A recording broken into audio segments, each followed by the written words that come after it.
with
welcome, everyone. Welcome to the live stream. This promises to be a really awesome one. I have two fantastic guests who have been here before. First of which is my dear friend who I've had multiple times before, Chris Pitt. He's incognito today. And we have Daniel Diaz from Citizens for Sound Money, both of which have been trying to help people in this country, especially in West Virginia, for Chris Pitt when he was part of the House of Delegates, when he would put two bills in for recognizing gold and silver as money in West Virginia, which is currently gathering dust. And our friend Daniel Diaz, currently the CEO, probably will be the CEO for a long time for Citizens for Sound Money. And those of you who have not seen the live that he did yesterday with Kim, is it Coleman Yes, Kim Coleman. Kim Coleman, who's new to Citizens for Sound Money. She's in charge of a different branch, and it was an awesome interview. If you haven't seen it, go see it. So, welcome, Chris. Welcome, Daniel, and welcome to the live stream. Absolutely. Thank you for having us, Tiger. It's always great to be on. I love your intro, man. Your intro is amazing. My brother-in-law is an amazing dude. I could never do half of what he did. I did a thumbnail from a video he did yesterday, and he didn't know that I'm learning how to do a thumbnail. He said it looked like it was done by a kindergartner. So he took it out and he put his stuff in. And I have to admit, he's better at it than I am. Yeah. Well, you do have paws and not hands, so Yeah, and the claws get in the way, dude. You know, the wife comes around, she spills the coffee, the claws come out. I tap the wrong thing on the computer. I need a new job. Do you think I can either get a job at Citizens for Sound Money? You got room for a tiger? Oh yeah. Well, I need security from time to time, so you'd be great. What about you, Chris? Think I could get a part-time job with you too? Sure, absolutely. One over, yes. And actually, I'm probably going to be hiring on. Well, I know you're high. But I don't think you're an attorney, so we are going to be probably hiring on an associate attorney here in the next couple of months. Maybe I could train you as a paralegal. How about that? Well, just if they make you mad, just send me after them when I'm hungry. That works. Or when you need to collect, that you can send Tiger. There we go. That works for me. Sometimes it gets boring eating antelope and wild boar all the time. Yeah. So the topic is basically I'm going to let these two fellas control the conversation because this is their expertise. But both of them have experience in making laws, and both of them are experienced somewhat in the resistance for sound money. So I'm just going to let you guys take over. Yeah. Chris, why don't you share with the audience a little bit about your legislation, sound money legislation, and give me a rundown about what it did. And I don't know if you've taken a look at what some of the new sound money legislation or the ALEC model legislation that got passed recently that we helped it with. But share what your bill did and what happened and what we can do to try to bring it back. Sure. Well, and thanks for the question. I think that's very, very on topic and I think we can go in a lot of different directions here about what can be done in the future about how to push for legislation in not just West Virginia, but in other states. So what my bill did was it was fairly simple. It wasn't a very big bill. It would just allow for gold and silver to be legal tender in the state of West Virginia. There have been other states that have passed similar legislation. There are states that have passed it, from what I understand, it in at least one of two houses of their legislatures, and so it's been moving in other states. We're trying to get it moving in West Virginia, but that's effectively what it does. Is it allows for gold and silver as legal tender. And I think it's a good step in the right direction in terms of having sound policy, sound money across the country. We were not able to get it put on any kind of agenda. The way it works in West Virginia and the way it works in most states is that for a piece of legislation to get through the legislature, it has to be put on a legislative calendar. So it starts in the committees. It's usually referenced to more than one committee. I think mine was referenced to two committees, a minor committee, which was banking and insurance, and then a major committee, which was finance. So that's really the first step towards getting any piece of legislation passed, is at least in West Virginia, is the chair of the committee has to agree to put it on the agenda. Now, Right. The bankers in West Virginia are extremely powerful. And I don't know if it's like that in other states, but they are very powerful. They toss out a lot of money, and that's just how it works. And so it's very difficult to get anything get anything through, but we're keeping it up. I think one of the things that um, would go a long ways towards it is more activism on the part of Yeah. activists, people getting involved. There, in West Virginia, at least, there didn't appear to be a whole lot of interest in terms of the grassroots. We're hoping to change that moving forward in the future. And I think that's the key component to this legislation or any other legislation of this sort. If you're going to overcome all of the deep pockets, whether it's this issue or another, it can be done. It's just that you have to have legislators that are willing to step up, and you have to have activists that Right. are going to do that. What was the political appetite for from leadership and the chair of the committee? Like, because for the audience that's listening, if you none of you have really been in the political process before, typically not in every state, but in most states, if leadership, meaning the governor, the speaker of the house, the senate president, and then the chairs of the committees are not in do not have the political will or ambition to push a piece of legislation, it's just not going to pass.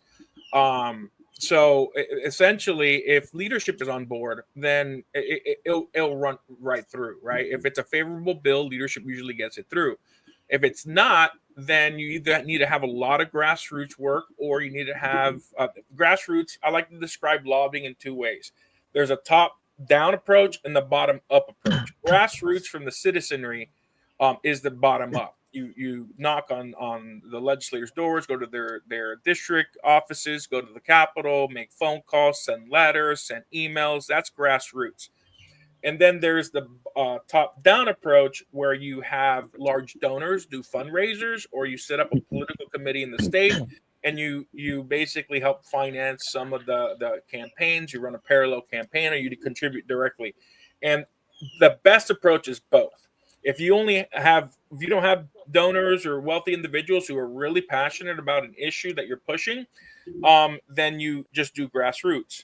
And if you have that, then you combine the two. So I just wanted to give people an idea of how the process actually works. What was it like when you were in the legislature, and what was the appetite, and how many years did you push this legislation? I pushed it for, I believe, 3 out of the 4 years that I was there. I believe. I think starting in my second year, I would be introducing legislation on it, if I remember correctly. I might have done it that first year. I just can't. I can't recall, because that was like back in 2021. That was my first legislative session.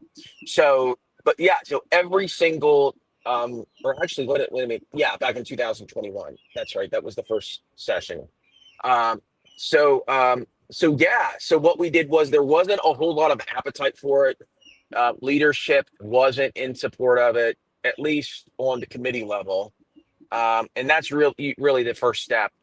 And what I would typically do is, I was one of the guys who I would introduce about 80 different bills. And so my last couple of sessions, I prioritized getting this one on the committee agenda, but it was there. We just couldn't get it through. The word that I got was, well, the bankers don't want it. They don't like it.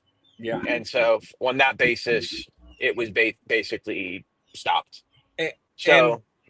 Yeah, and to give you guys who are listening, the audience, an idea, the banking lobby is one of the most powerful lobbies in every state. Like in Florida, the Bankers Association hosts a lobster dinner for the whole legislature.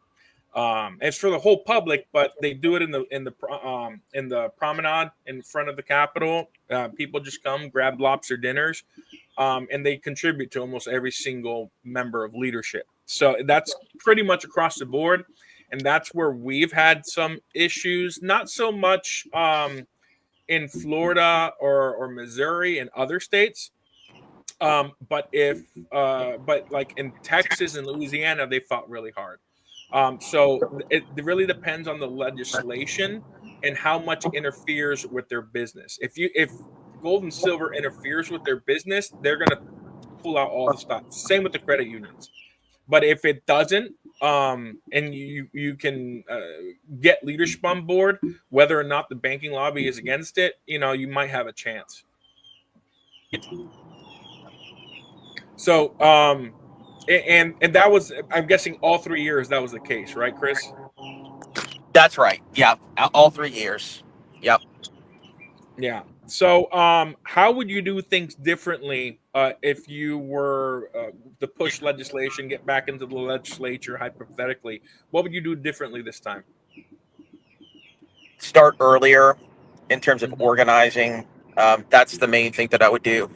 Try to get activists more engaged earlier on in the process. Not just our legislative session starts in January, early January, except for whenever there's a new governor. Then we start about a month later, and it's only 60 days. I don't know what it is in Florida and other states, but we only have 60 days, a 60-day legislative session, and so Yeah. that's it. That's all we have. Yeah, in Florida, the same thing, but in Florida, they have something called committee weeks that start like in September. The Senate, I think, starts late August. The House starts in mid-September, and it runs through December. And they actually get some business done. And I think filing starts like in September as well. When does bill filing start for you guys in West Virginia?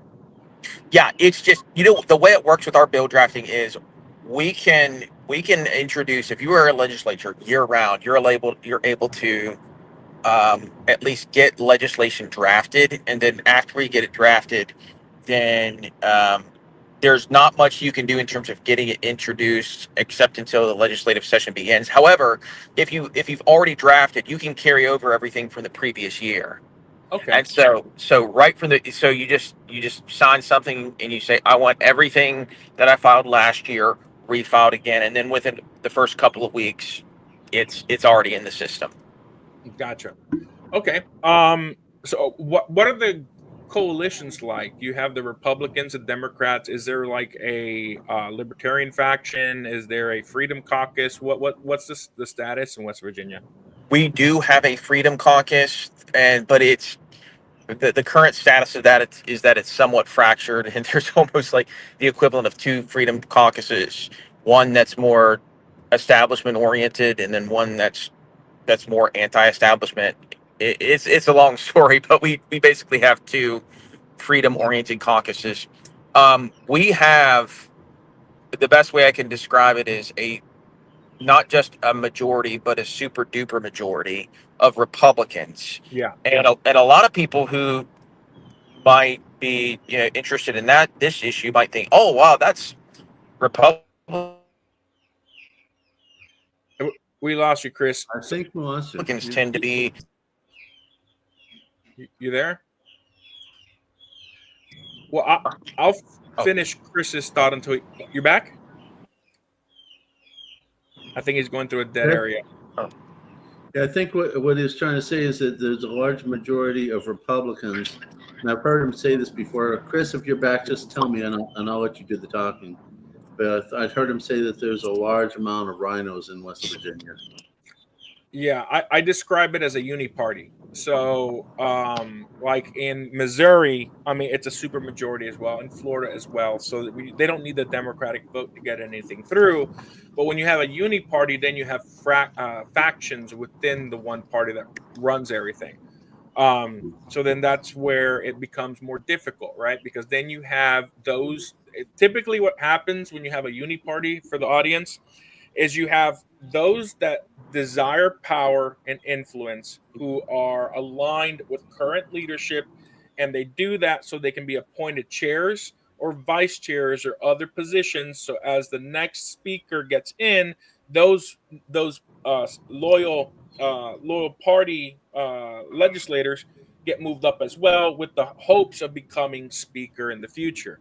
Then you have those who are outside of establishment that are Freedom Caucus or some other caucus within the Republican Party, and it's internal fighting. Typically, the desire for power is so much more that the establishment typically has a stronghold, and it's always the Freedom Caucus or another caucus that's fighting to get influence. And sometimes it wins. Sometimes in some states you get the Freedom Caucus that takes over the majority. Like that happened a lot during the Tea Party movement in 2010. The Tea Party movement elected a bunch of Tea Partiers. They got in, they kicked out establishment. I was in South Carolina running a few campaigns. And that's what happened. The establishment was getting beat left and right. So it's a lot of it in elections is timing as well,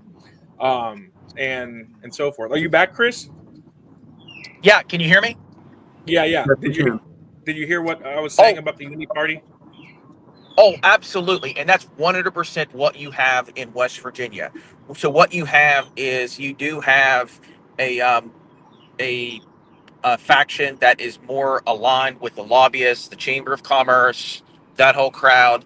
They're more aligned there. And then you have, and right now, we have an interesting split in West Virginia. I would say that in the House of Delegates, our lower house, that's generally the case where you have um, leadership there largely supported by the lobbyists and the special interests Mm-hmm. and the establishment. Whereas in the state senate, it's not the case, and actually there is a leadership um, fight going on right now where you actually have the person who lost to be state senate president actually organizing candidates and primary candidates to take on those more aligned with the sitting senate president, who is more aligned with more aligned with freedom and Yeah. liberty and promoting the things that a lot of us are interested in.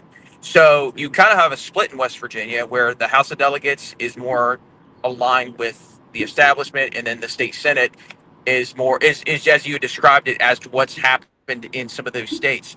Now, let me ask you. You had mentioned how that's. I'd be curious to know about this. You had mentioned that in some of these states that the more freedom oriented um, people in office have taken over. In those states that you mentioned, had they taken over one house or both? That I was given the example in South Carolina during 2010 with the Tea Party. In right now, the equivalent to the Tea Party is the Freedom Caucus, and I don't know of any states because South Carolina that's a battle. Like in Florida, that's not so much. Florida is pretty conservative, but it's a uni party, and we're a very conservative state, so there isn't really those type of factions. Um, and Missouri, I don't know of any Freedom Caucus that's taken over the legislature. That's like the new Tea Party movement, and I'm not sure if anything Right. recently has happened, but it did happen in South Carolina. I think in 2010 it happened in a lot of states. I think it even happened in Florida a little bit because Florida was a purple state. Now we're super majority red state. I'm of the mind because I am a lobbyist for Sound Money, and I've seen the uni party system. I think it's healthier for the state and healthier for the country to have a simple majority with a few seat majority where it's more 50-50 and you have to work with the other party than having a super majority because at that point when you have close to a 50-50, it unites both parties. It unites the Republicans to be on the same page, and it unites the Democrats to be on the same page, versus now having a fractured party, destroying the party from within. This is just from my personal experience, and I'd rather see a more balanced government, which I think was always the intent. Because I was just watching, going to what was the movie? I was just watching a series that came out about President Garfield. I think, yeah, Garfield. He was Mm-hmm. assassinated, right? Um, and the Republican Party was in charge of the House and the Senate for 24 years until his assassination. And after his assassination, and the vice president took over, the Democrats took over the House and the Senate. And what the common theme was, when you have one party in power for too long, the special interests, in this case, it was the bankers that basically bought off the senators in New York. And that's basically the bankers are the problem for the most part, where they get the politicians their pocket. And when you have one party in control, the corruption it becomes rampant. And when I say corruption, I mean not necessarily illegal.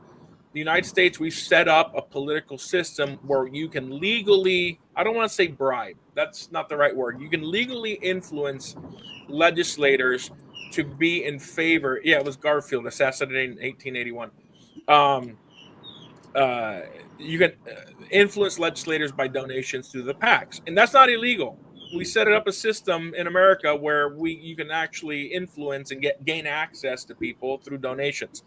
But that still leads to corruption because if I receive contributions from a donor, let's say $50,000 to my PAC, or to my campaign, and then another PAC, I'm more inclined to listen to a $50,000 donor than, let's say, just one grassroots person, right? I don't think that's what the intent of the founding fathers was, and that's what we're seeing across the country. So that's a long answer to your question, but I felt like it was important to lay that out.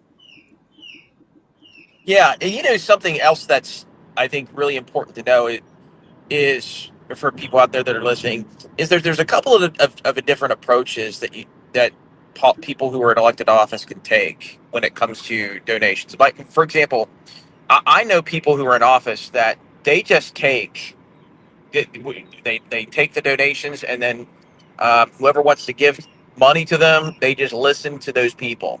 And so they're basically a chameleon, and they become whatever their donors want them to be. And I've seen so many legislators completely sell out. Completely. Those are the politicians. There's politicians and statesmen, and you don't have a lot of statesmen these days.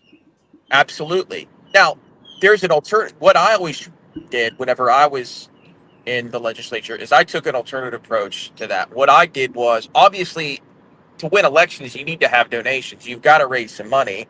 Yeah. But what I did is I've got my principles. I'll always stick by my principles.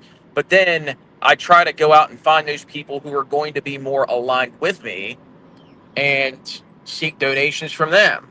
And so I think that's a much, much better approach. Now, one of the things I had to do a lot of times is I literally had to seek out people who were outside of the state of West Virginia. Like, for example, groups like American Action Fund, who were associated with Young Americans for Liberty.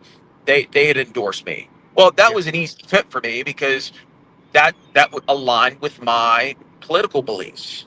And so they were able to really step up and help me out quite a bit. And I think that's a way you can get around that, but it's not the easier way to go about things, though. It's really not. It's not easy, but I do think that by going about it that way, if we can have enough people that are in office to at least number one, at a bare minimum, you have to have enough people in there who are going to introduce the bills, whether it's me or somebody else. That's the number one thing, and I think that that's incredibly important. Now, the next step above that, I think, is getting people who are going to be organized, who are going to be calling up their legislators, who are going to be active. They're going to be doing everything that needs to be done to get a piece of legislation through, who are on the ground. And I think a lot of times these politicians, this is something else people need to know, is that when it comes to these people, is they will act. I mean, most people who get to the point where they're in some office, they are professional politicians. And I mean in the sense that you will have a conversation with these people. If anybody ever goes down and talks to your state senator or member of the local House of Reps for your state, you'll come away from conversations thinking that, well, man, he really listened to me. He really values my opinion. Oh man, what a great guy. But that doesn't mean anything. It doesn't. And it doesn't even mean anything, the fact that a lot of people think that, oh, because I have access to this certain person, because he'll sit down and talk to me, that means I've got some sort of influence over him. When the truth of the matter, none of that matters. What matters is, number one, whether they're willing to introduce legislation. Number two, whether they're willing to push for it. Number three, whether they're willing to potentially step on people's toes, people in leadership, to get bills on the agenda.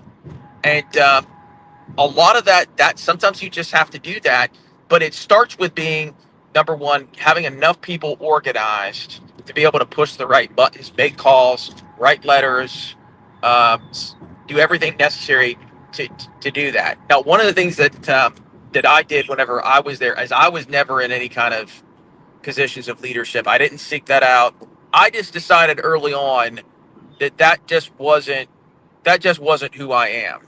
That I wasn't going to be that guy. I mean, I wasn't going to go out there and purposely anger people, but when it comes to votes, I always just tried to, every single time I looked at a bill and I tried to vote the right way. But I think those are the ways to go about it, I think. There's two tracks, and you described the one that you took.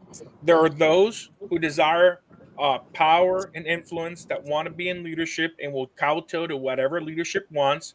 And then there are those who are statesmen who have a set of principles that leadership pretty much ignores. And it's basically like the Ron Pauls. Ron Paul, he rarely got much through, right? He would do the long speeches on the House. He'd do committees and interrogate basically the Fed. And he was principled.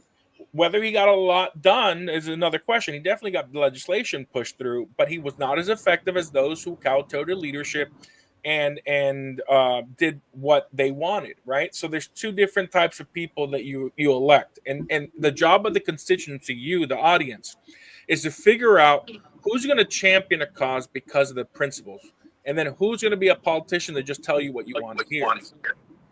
Right. So, I mean, you got to sit down and figure out what they're passionate about. Look at their website, look at their campaign materials, listen to what they're saying, look at their voting record if they're an incumbent, and see how they voted.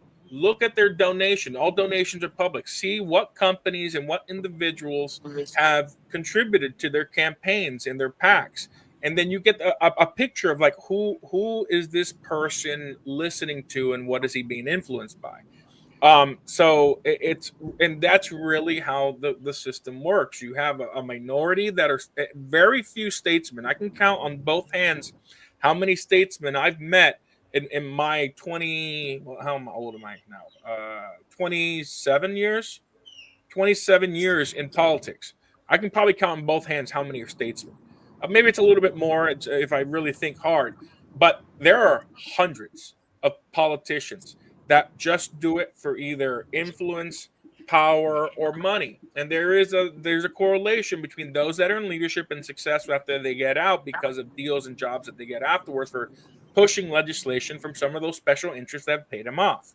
So it's honestly like it's sad when you talk about the entire American political system is that way, but it is, and that's just the reality people need to understand. And the way you combat that type of corruption, if you want to call it so, is by major grassroots fundraising.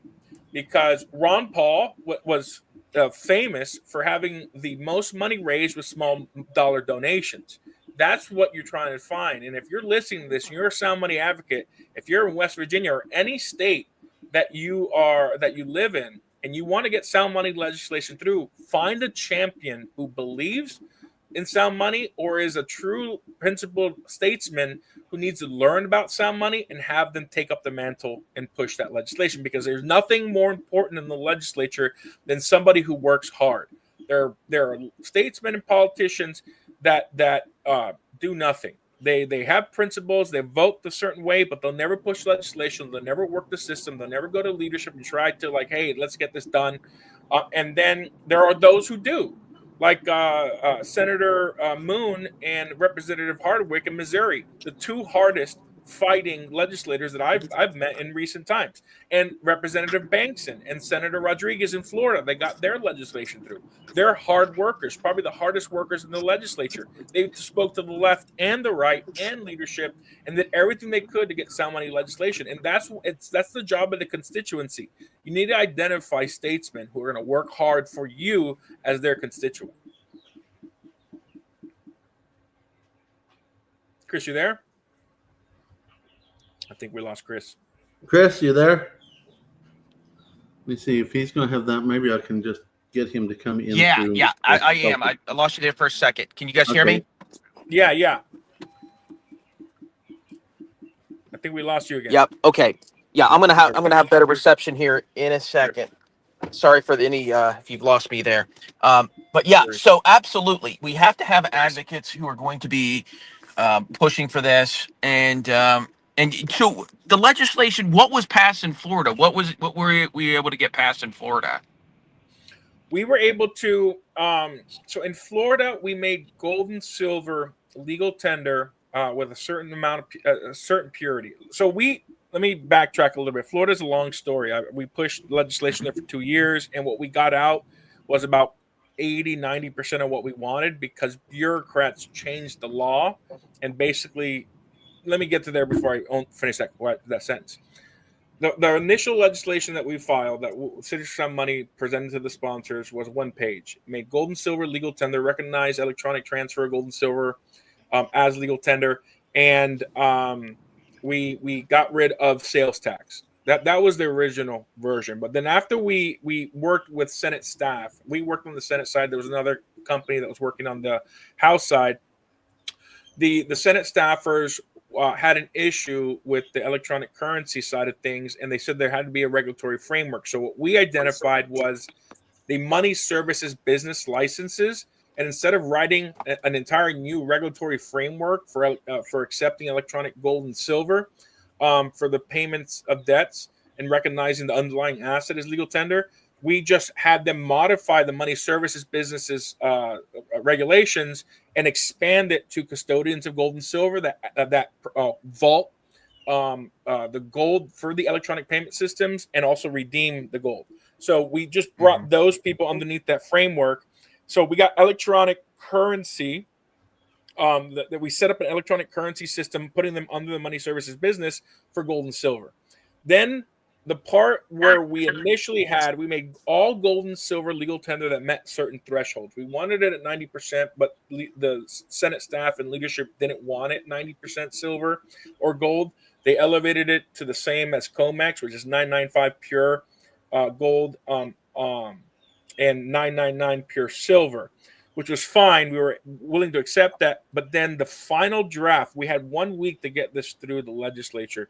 The final draft that came in, they put a line in there that effectively made nothing legal tender. They basically said that it has to meet those qualifications, 995 and 999 pure, but it can't have any other markings or designs on the bullion for it to be legal tender. If you know anything about bullion, almost every single coin or round has a design, and every single bar has a serial number. So that was a mistake because the drafters, the staff that took over the writing of the legislation, didn't understand the gold and silver industry, and because we had no time to fix it, it was passed with that language. So effectively, nothing is legal tender in Florida until we amend the law to expand it. But other than that, if that did not happen, Florida would have had one of the best sound money legislations, and it has the most robust electronic payment system regulations in the country. And then because Florida was doing this, Texas thought Florida was good model, and they took that exact same language. So nothing is legal tender in Texas, and they have to wait till 2027 to fix it. Okay. All right. Well, and it sounds like, do you guys have any kind of model legislation that you like? Yeah. Well, we went to ALEC, and we helped get ALEC model legislation passed. There is a section that we would ask you to cut out if you use the ALEC model. ALEC is based off the Arkansas legislation. There's a part in that we didn't really have the two sponsors, which were from Arkansas and ALEC. ALEC, for those who are listening, is the American Legislative Exchange Council, which is the largest conservative gathering of legislators in the country. They meet twice a year, and they pass conservative model legislation. So we joined our 501c3 joined the Sound Money Movement as a nonprofit member, and we were able to be in the task force, which are like committees that try to get legislation. We were able to fix some parts of the bill, but the one part that we didn't fix was the state running a state depository and basically controlling the electronic payment system, which we're against. So when we're telling people to look at model legislation, look at ALEC, just take that section out. And then if you really want the best legislation in the world, just copy Missouri. Missouri has hands down the best sound money legislation in the country because it's done, I think, 5 major things. Made all gold and silver legal tender. It forces the state to accept digital gold and silver for the payments of taxes and debts. It enforces gold and silver contracts. It puts anti-confiscation language so that no governmental entity, federal, local, can confiscate gold and silver without due process within the state. It also allows business owners to pay their employees in gold and silver. They both choose. And it got rid of capital gains taxes. They didn't have sales tax in the state of Missouri. So Missouri did 6 things. It's hands down the most permissive sound money legislation. If a gold round or coin has 1% gold, it's legal tender. 1% silver is legal tender. It's the best legislation in the country. We would have wanted Missouri to be the model legislation, but the two for ALEC, but the 2 legislators in Arkansas had already filed that legislation. Well, one thing I want to also talk about too, just to expand and clarify on what you were just talking about.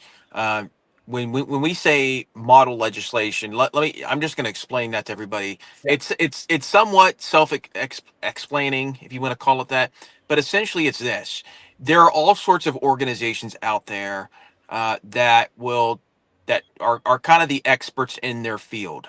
They are the experts. They've got attorneys, people who are familiar with proper legalese. They draft what's called model legislation. That means it's what people like me, whenever I was in the legislature, would look to. I was a big fan of model legislation when I was there, because if I went to an organization that I could trust, I could just rely on what they've come up with. So that I'm not just reinventing the wheel. And so because otherwise what happens is, the process is I come up with an idea, I take it to my bill drafting department at the legislature, and then based on what I tell them, they come up with a basic form of what they think I want. And then there'll be some back and forth, and I might not like certain things, I might like certain things, and it kind of just holds everything back. It delays things. Whereas if you have an organization that you can trust, you go to that organization, they have it all worked out ahead of time. And then I get for example, in West Virginia, I would get a piece of legislation that was model legislation. I would take it to bill drafting. They would put in the proper citations and they would figure out where in the law, where in the West Virginia code it would need to go. So Right. that's all they're doing. But I'm a big fan of it, and that's the reason I was asking about that, to see if you had any. That's really, really good to know. So what was the reason the final product had that problematic language in it? We just didn't have time. So the way that, just how you run out of time in the legislature, we were running out of time in the task force. That's what they Mhm. call their committees. You have public members of ALEC, and you have private industry members in ALEC. We joined task force, and the private industry outnumbers the public like 4-1. Mhm. So that public vote has a heavier weight than the private vote. And by the time we met with the legislators to fix a few things, we brought it up. There was questions, and there just wasn't enough time to get the model legislation to our liking. And the 2 sponsors did say that they would be willing to amend and change the model legislation in December. Hopefully, that's still the case. I'm gonna be there in Dallas Fort Worth, and the first week of December. That's where the next ALEC meeting is. Are you? You can join as a private member if you wanted to, or just show up. Yeah, and I know here in West Virginia, the main person here who is involved with ALEC is State Senator Patricia Rucker, and There you go. so she's very highly involved with ALEC, and so yeah, I could talk with her, and yeah, I might consider. Well, I'll look at my calendar. Maybe I can show up to that. Yeah, that'll be great. I'll definitely be there. And you want to, the deadline for getting the hotel rate passed on Friday, but definitely check it out and see if you can attend, maybe with the delegation. But Yeah. but yeah, I would say I can point out after the call, if you're interested in submitting legislation to some of your friends in the legislature on that model legislation, I'll advise you what to take out, or we can just take the Missouri legislation and just fix it for the state of West Virginia. Missouri, hands down, I'm telling you, is the best sound money legislation on the planet. There's not a state that has done it better. Great. So especially with that anti-confiscation language, which is a major concern with a lot of people who are afraid of the federal government confiscating gold and silver. That empowers the state to protect private vaulting and citizens from unlawful seizure, which I believe is unlawful even if the federal government does it. Because now the state can step in and like, no, you have to go through a state court and give us a reason why you're confiscating this gold. That I think that's the stopgap to prevent the federal government from confiscating gold and silver. Because there are some companies out there that believe that the reason why that part of the Arkansas ALEC model legislation is in there is because the other company that was advising actually helped get that version of the legislation passed this year in Arkansas believes that the state should operate depositories on behalf of the citizenry because they believe the state is better prepared to fight off the federal government. But the problem is that now you're creating a competing industry that's state run against private vaulting companies, and ALEC is a free market organization. We've discussed that with multiple people at ALEC in leadership, and we are a libertarian leaning organization. We think the free market does things best. Anytime the state gets involved in the private industry and private markets, it ruins the industry. And two examples of really bad bills or laws that are looking to get passed is in Connecticut and Michigan. They're both trying to set up not just a bullion depository that controls the electronic payment systems. Michigan's trying to create their own gold and silver currency called Michcoin, backed by gold and silver. They want to set up retail stores. And then in Connecticut, they actually advise the state government to sell gold and silver below market prices to undercutting the private sector. And that's the problem with state depositories and dealing with private. We're not against states having their own depositories holding state funds and paying their state employees. That's different. That's within the realm. But we don't want the state competing against the private sector. Right. And something that was a big issue whenever I was in the legislature is a lot of people think that, well, if we have this Republican legislature, then they're going to be looking out for protecting the private sector. Well, one of the things that I found was oftentimes what happens is bills get pushed through and they're actually being pushed, like more government expansion is being pushed by the large corporate interests. And what they do is the reason they want more government, the reason they want more regulation, the reason they want more taxes is number one, with taxes, they get taxed more, they just pass it on to the consumers. But number two, with regulation, what it does is when you have this regulation out there, they can absorb it. Larger corporations, what are these regulations that are put forth, they can absorb it. Their smaller competitors cannot.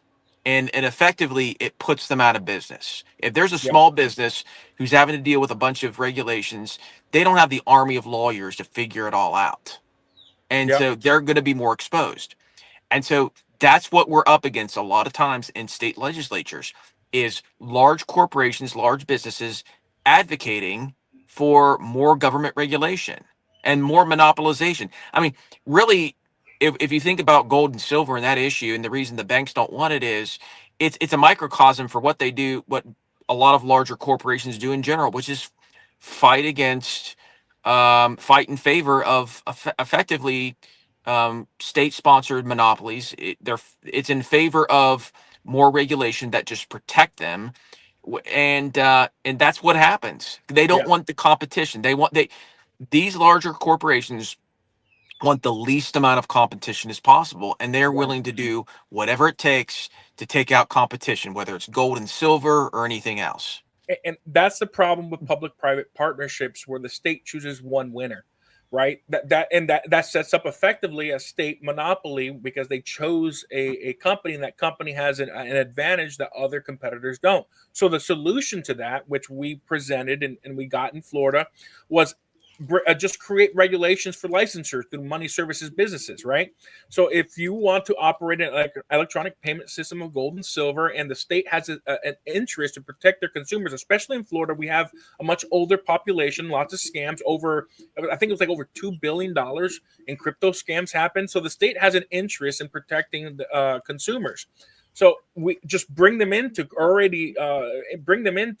regulations like the money service transmitters or businesses, and just have them licensed. It's $100,000 fee. Not any Joe Schmo is gonna get $100,000 just to get a license to be a money services transmitter, money services business. And yeah, 100%. It's called rent seeking.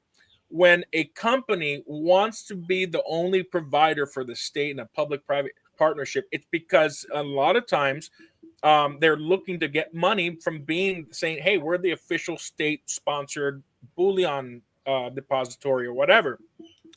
And that's a competition. And what happens is states, they get funding from taxpayers, and if they have a surplus, there's something called the loss leader. Walmart was known for this, and Costco early on, where they would buy things, and they do it now. Sam's Club, Walmart, they sell gasoline at a loss to bring people into their doors to make a profit. And that's the problem when you have states or large corporations. They have no problem losing money on something, but a smaller bullion dealer or a private vaulting company can't do that. And then you undercut the vaulting fees and everything. And that's the problem with people who trust the state. Here's an example that I use in our interview on Friday with Kim Coleman. What happened 5 years ago during COVID? Like for the people who say they trust the state more than the federal government. Yeah, I trust the state more than the federal government. Do you really trust the state? Their lockdowns during COVID, they took our civil liberties away. For almost 2 years in some states. Thank God I lived in Florida, and DeSantis saw this, and he followed Georgia's lead and lifted the sanctions. But can you really trust a state from not confiscating your own gold? Look what they did during COVID, and they took our civil liberties away. So that's the problem. And there's two different types of conservatives. You have someone like me who's a fusionist. I'm a libertarian economically, and I believe in traditional family values. I'm more conservative on the family value side or the social issues. Then you have those who are socially conservative and not so much libertarian, and they believe in government intervention as long as it's within their ideology and moral code. And that's what we're having right now. We have people who trust the state because they think they should be able to legislate whatever their ideology is. And then there's the libertarian mindset where we want free markets and we don't competition. We don't want the state competing against the private sector. So that's the gist of it. And I think we're aligned on that. Yeah, one of the things that came up again and again whenever I was in the legislature was that very topic that you're talking about. Whereas a lot of times you would have Democrats stating, "Well, you must not be I don't want to give an issue. You must not be in support of states' rights." Well, look, I'm in favor of individual rights. Okay, that's where we're going to be best. We're going to be best when decisions are made at the most local level, and the most local level is the individual. Yeah, it really is.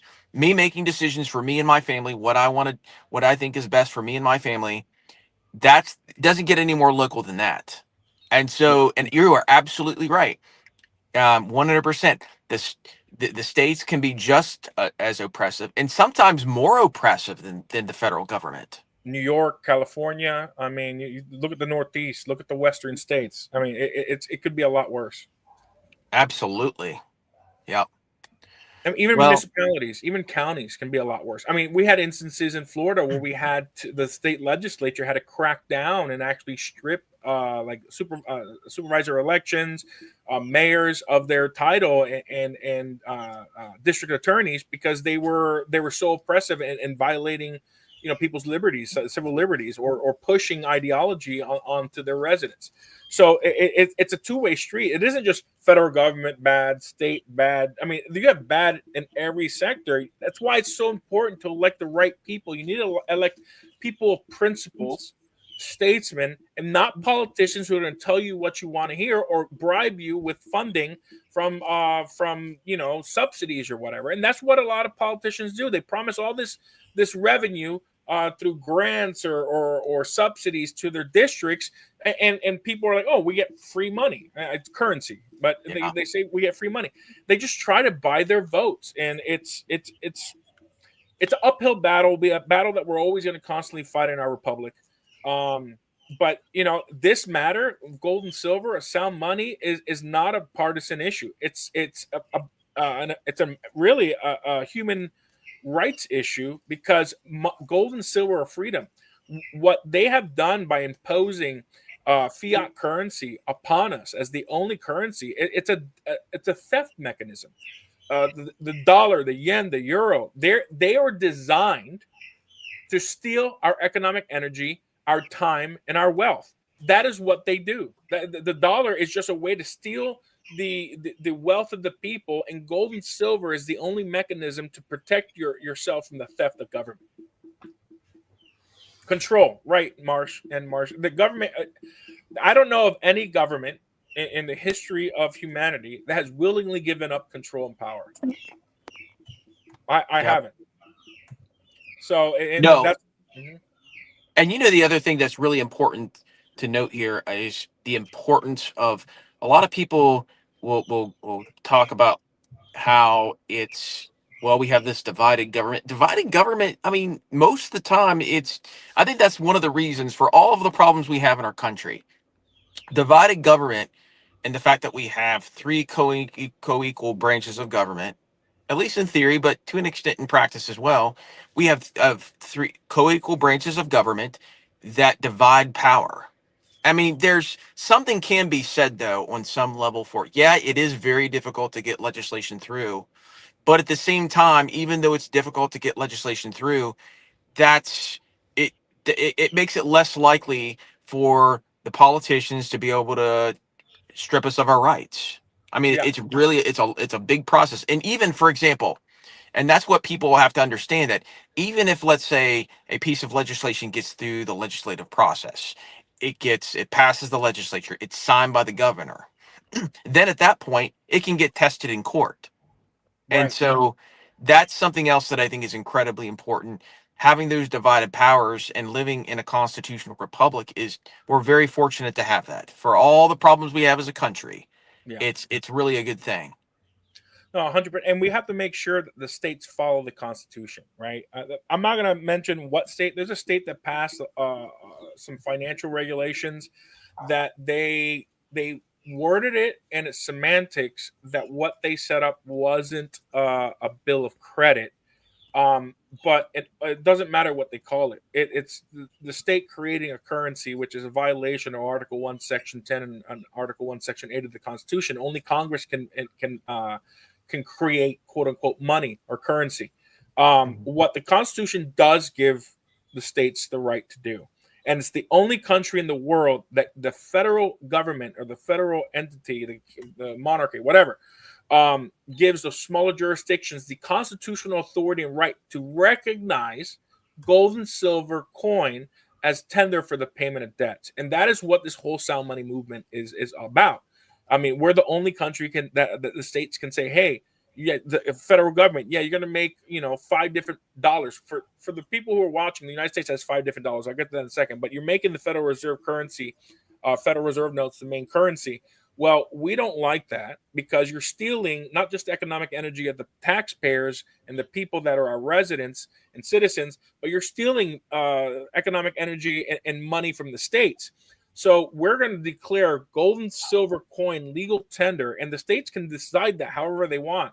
And that's why model legislation is so important, because there's so many different versions out there. That's why we went to ALEC, and we're pushing one kind of model, because it just makes it easier. Let's take that and modify it for the states. So that's why it's so important, because the federal government is 78% of Americans. The study came out last year in the summer.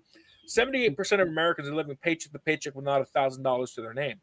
And that's because the central bank and the federal government has been running deficit spending, which is inflating the currency, creating more inflation, and stealing the wealth of the people. And the people who benefit are the governments the banks and the large institutions and credit card companies that print currency or credit out of nowhere, and they get the full purchasing power of that new created currency. It's called the Kenelon effect. Those closest to the printing of currency or credit get the full purchasing power. And as those entities, the government, the soldiers, the banks, spend that into the economy, that inflation trickles down and prices rise. That's the definition of inflation. It's the printing and the expansion of the currency supply. And because of the efficiency of the invisible hand of the free markets, the free market economy is like, oh, there's a lot of currency, there's a lot of cash seeking limited goods. So let me raise the price, and that's why we have inflation. And the reason why we're having almost 10% inflation year over year is because the amount of printing of this currency that they're doing, and our people's paychecks aren't keeping up. Are you getting 10% a year increase in your income every year? Not many people do. Mm-hmm. And unless you're keeping up with real inflation, not what the numbers of the government are telling you, then the state has a responsibility to protect their residents and give them the option to save in something that protects their economic energy, which is gold and silver. Absolutely.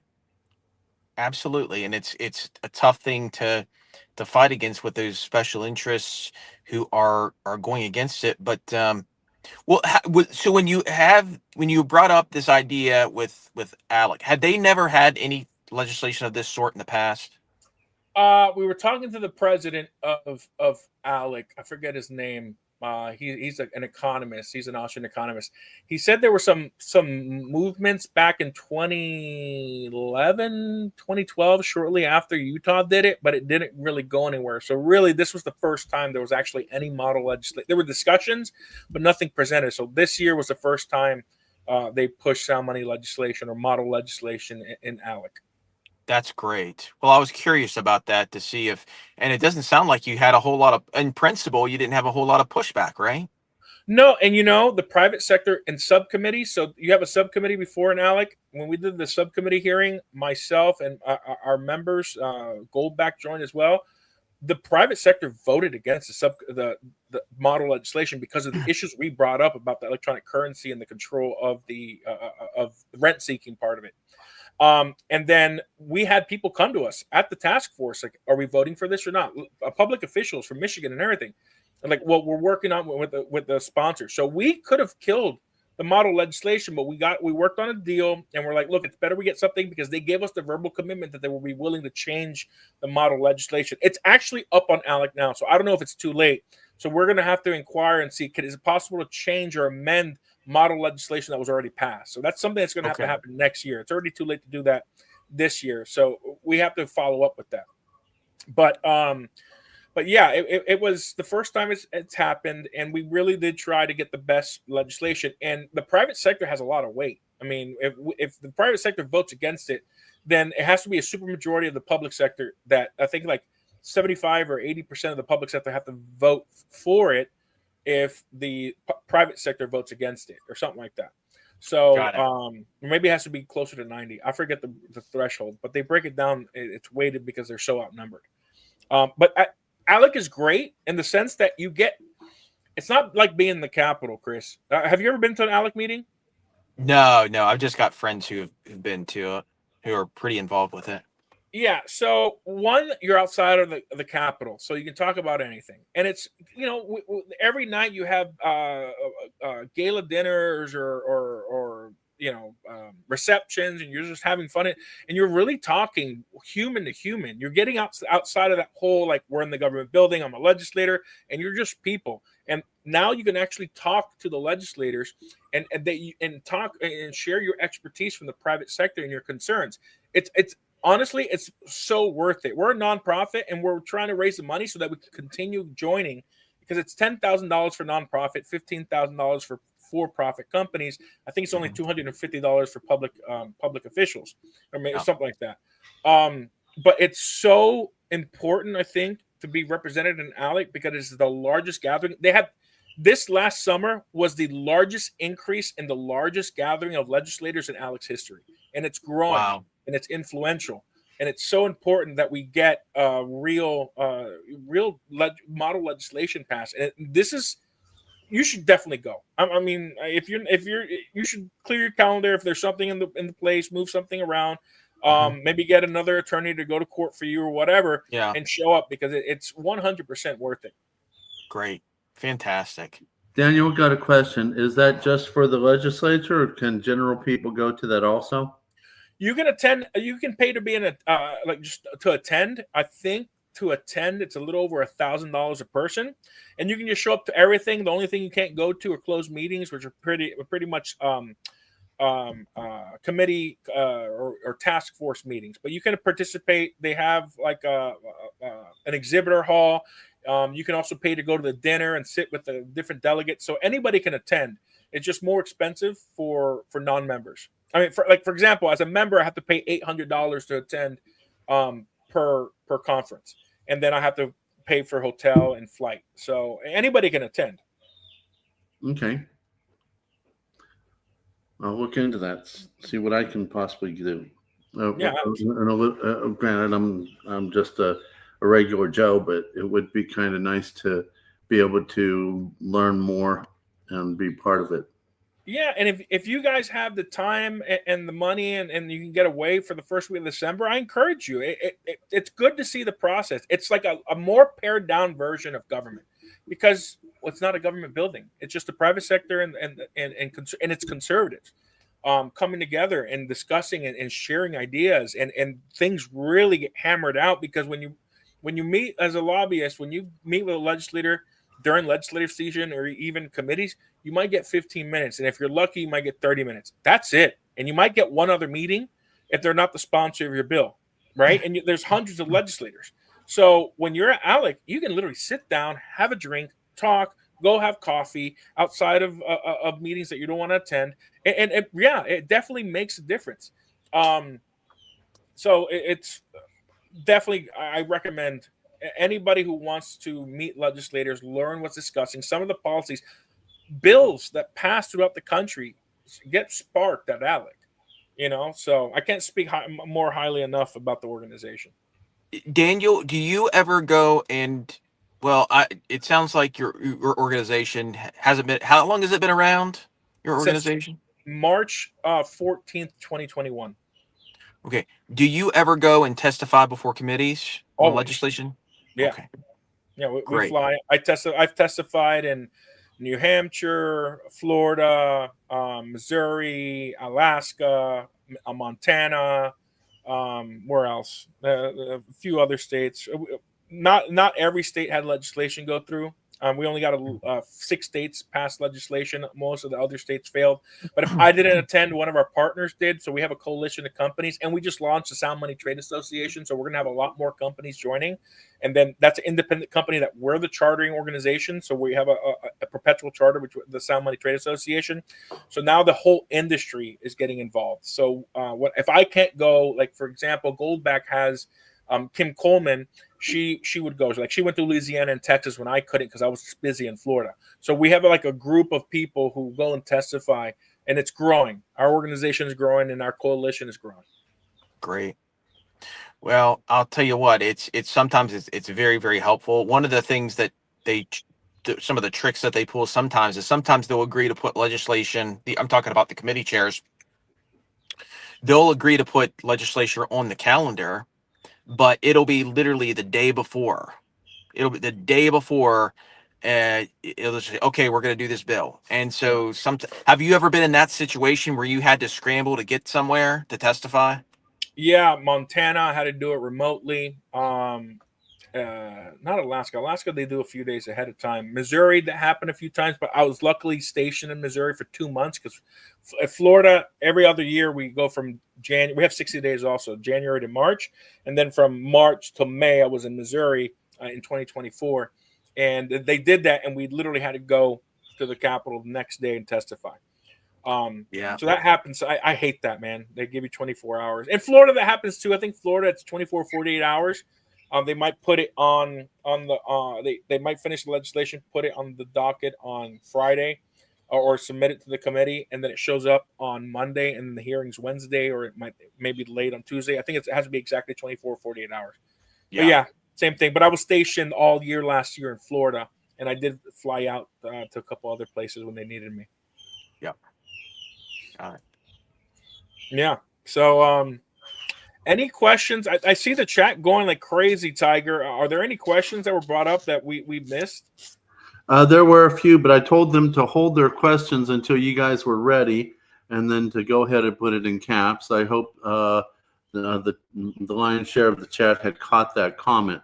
So if any of you have asked questions, feel free to go ahead and put them back in there. I'm going to scroll real fast to see if I can find something that has not been put in caps. That most of the thing I've seen has not been in caps. So feel free to go ahead and retype what you want answered and put it in caps so that we can find it quickly.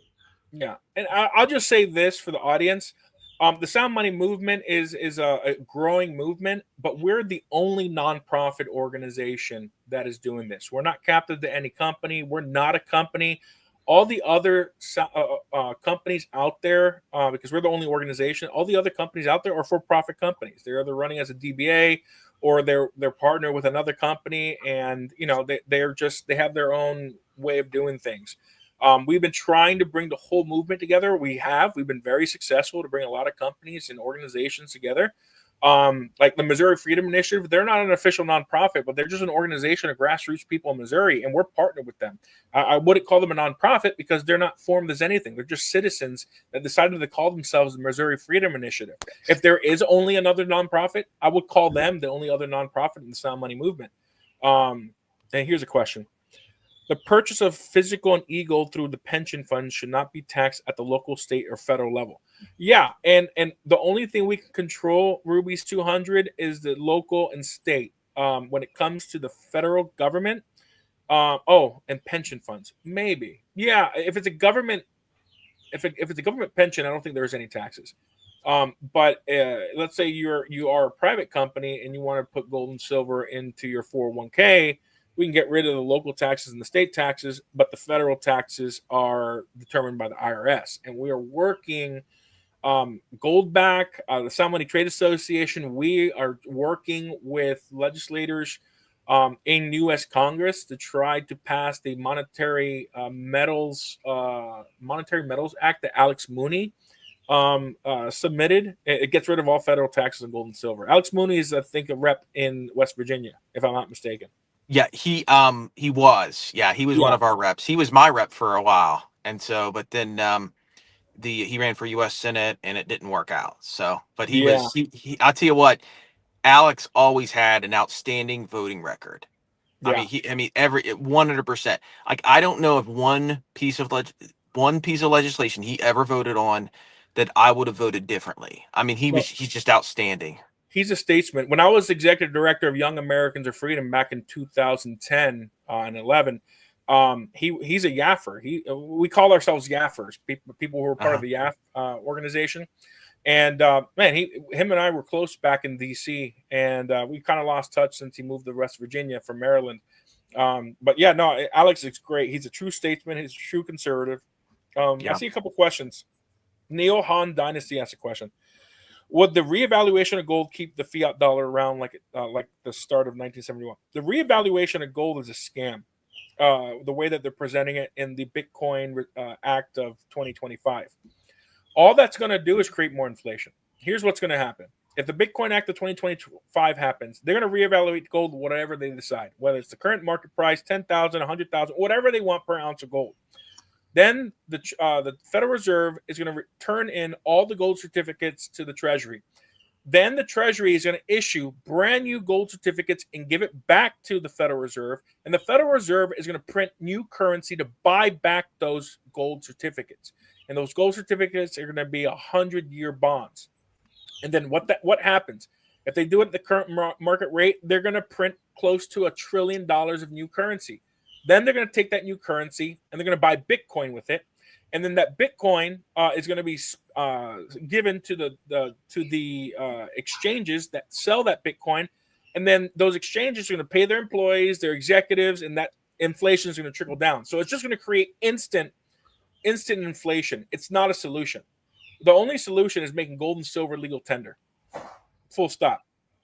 How can we help get gold recognized in pension funds at the state level? You need to pass legislation. In fact, I wrote model legislation for Florida, and we're going to put that on the website. We have what we're calling the Gold and Silver Reserve Act, so that the states put at least 10% of their rainy day fund or their pensions into gold and silver. So you have to pass state legislation to do that, because right now most states do not allow the investment of physical bullion or even digital gold and silver. They choose to do that if it's not part of a current either qualified public depository, which are basically banks or large institutions. So you have to modify state law to allow the Treasury to buy gold and silver. But that's how you do it. Is there any interest by states in taking gold or silver in payment for taxes? Yes, that's what we're trying to do. Well, kind of. So of the 11 states that have passed sound money legislation making gold and silver legal tender, some have made all gold and silver legal tender. I think there's 4 or 5 states have done that. Others have only recognized federal gold and silver mintage as legal tender. Only one right now takes gold and silver for the payments of taxes and debts. That's Missouri, and it's only digital. The problem with forcing states to accept physical gold and silver is that they add a massive, what's called a fiscal note. A fiscal note is a document that a committee puts together that estimates what it would cost the state and the taxpayers to implement that piece of legislation. And if we force the states to accept physical gold and silver, that ranges from anywhere from like $3 million up to $27 million or more. Like Missouri said, there is no cap. They said it was like 20 million, and they could go even higher because they assume wrongly, but they have to hire assayers, they have to vault the gold, they have to test the gold and have the machines, and they have to have coin counters, and this is all the stuff they put in. The solution to that, we try to push this in Missouri, but they didn't have the political appetite when they passed the Constitutional Money Act, is just create a license agreement with bullion companies or companies that already assay gold and silver, and instead of the company giving the cash, when you bring a bullion a dealer or a gold and silver dealer, gold and silver or pawn shop, gold and silver, they give you cash. Well, instead of doing that, just have that company get licensed to transfer the cash for payment of taxes. That's the only way that I see getting around the state not wanting to accept bullion. And in that case, it's just a licensing agreement where the state will take gold and silver for the payment of taxes and debts, but it will be remitted in fiat currency. Unfortunately, that's the biggest problem we've had with getting states to accept physical. There would just have to be the political appetite for the state to accept physical gold and silver. And I think the step is to get them to pass a federal, the state Gold and Silver Reserve Act. Now the state is buying physical gold and silver. And if they do that, then it only makes sense that, hey, why don't we get more gold and silver for the rainy day fund or the pension fund and take gold and silver from the citizenry for the payment of taxes and debts. I think the step to getting states to accept gold and silver is setting up a reserve. And right now, the only state that's done that are 2 states, Wyoming and New Hampshire, the only states I think that have reserve funds in gold and silver. You see us going back to a pre-1933 economic? No, and I don't want a gold standard. The problem with that gold standard, for those who don't know, is when the government pegs a certain amount of gold and silver to the fiat currency, or not fiat, but the certificates, right? So it was 15 to 1, 15 ounces of silver to 1 ounce of gold. And then it was $20 an ounce, then it was $35 an ounce. That destroys it, because then the government can just print more dollars and debase the currency. And then we have a problem in 1971 where those who thought the dollar was as good as gold, like France and other countries, started sending in their dollars, getting their gold back, and there just wasn't enough. We can't trust government. So I wouldn't want a pre-1933 economic system where the dollar is pegged to a certain amount of gold. I want to just make gold and silver legal tender. The technology is there. We have gold backs now that you can use fractional gold cash. You have constitutional silver. We can start minting constitutional silver again. There's private rounds that you can verify that are 999 fine. Tiger's showing different examples. We have plenty of gold and silver that you can transact in. You can't print gold and silver. You can print dollars backed by gold and silver. And we'll just have the same problem because the government has shown itself not to be trustworthy or reliable in in keeping a gold and silver standard. If they do decide to do something like a pre-1933 gold and silver standard, then the only option and solution I would be open to is that they peg a certain percentage, whether it's 40%, which is the economic threshold where if you back any currency with at least 40% gold, it stabilizes that currency, but it has to be free floating. And why do I say free floating? Let's say it's statutorily required that the Treasury keeps a 40% 40% backing of the dollar. Well, if it's free floating and the federal government decides, let me print some more currency, well, then that 40% is going to keep up with inflation. They might need to buy more gold to keep it, but maybe we do something where every year they reevaluate how much gold there is to the amount of currency in holding, and they just buy more gold. But it has to be free floating because gold and silver does an accounting of how much currency is in circulation. Got a question on that because I would periodically hear our friend Lynette Zhang saying she'd like to see the dollar at least 40% attached to gold. Yeah. And my concern is we really have an undervalued metal in gold, silver too. If it was truly pegged to its real value and kept up with what has gone on over the decades, there's not enough gold and silver to peg it to the dollar, and the value would be so high. Yeah. It would probably be something like $50,000 an ounce if you do 40%. It's like hundreds of thousands of dollars an ounce if you do 100%. Mm-hmm. So in that case, if we did reevaluate and pegged, not what they're trying to do with the Bitcoin Act where they reevaluate gold and print more currency, but if they really do peg gold to the dollar, it's going to be a reverse Cantillon effect. There will be a short period with those who have been stacking gold and silver with that new reevaluation get the full purchasing power of that reevaluation, that inflation, right? So for a short amount of time, we can spend our gold at that full purchasing power, but as the system continues in our economy, that will basically equal out. Prices will go up, everything, So you have to be. There's not an easy solution, guys. It's either the dollar dies and we have a new system, whatever that system is going to be, it's going to be digital, like it or not. It's going to be digital and backed by real world assets. We're going to go, if you look at what the East is doing, it's going to be backed by some type of gold and silver and some other real world assets, whether it's already mined gold and silver or it's natural resources or strategic resources backing that currency, which is just inflation. I mean, if you're not taking the gold and silver out of the earth and you're saying, hey, we have this much gold and silver in the earth, let's print more currency. It's just semantics. It's just inflation. So and that might not happen. I mean, if you look at the current situation, right. The LBMA has been tapped out. They borrowed from COMEX. They've been tapped out. Refiners aren't even taking alloyed silver right now. And from what I've seen on the silver stock market, the price has come down because they don't want to purify 90 or 92.5 silver. So they definitely don't want to have silver ore because they want to remake those COMEX bars to replenish COMEX and LBMA.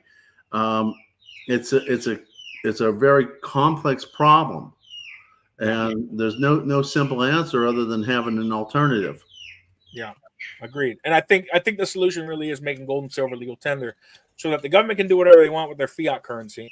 And then the people have the option to use gold and silver in their day-to-day transactions and really save in gold and silver. And by elevating gold and silver to legal tender, you get the same legal protections in transactions as you do with Federal Reserve notes. Any other questions? Question. Will Chris Pitt and Daniel collab to make California recognize gold and silver legal tender? I would do anything to get California to recognize gold and silver legal tender, but that's probably, I don't know if that's going to happen in my lifetime unless it happens federally. I mean, who knows? I mean, some people like Andy Scheckman from Miles Franklin never thought he'd see gold and silver legal tender in the state of Florida or anywhere for that matter. So who knows? I will be more than happy to lobby anywhere where there is political appetite to make gold and silver legal tender. The blue states are harder. We're working right now on Maryland because the bullion industry has formed the trade association, the Sound Money Association of Maryland, because them getting rid of the tax exemption of sales tax on gold and silver has effectively killed the industry. their business is down 80% across the board. And all the surrounding states, their businesses have gone up 300 to 500% because people are not buying bullion in the state of Maryland, and they are livid and they are organized, and we're pushing gold and silver as legal tender. We're getting rid of all taxes on gold and silver, and we're getting rid of capital gains tax on gold and silver in Maryland. And they are looking to hire one of the most influential lobbying firms in Maryland. So Maryland is the first blue state. If it works in Maryland and we're successful, we have now a model to take to the rest of the country that in the blue states.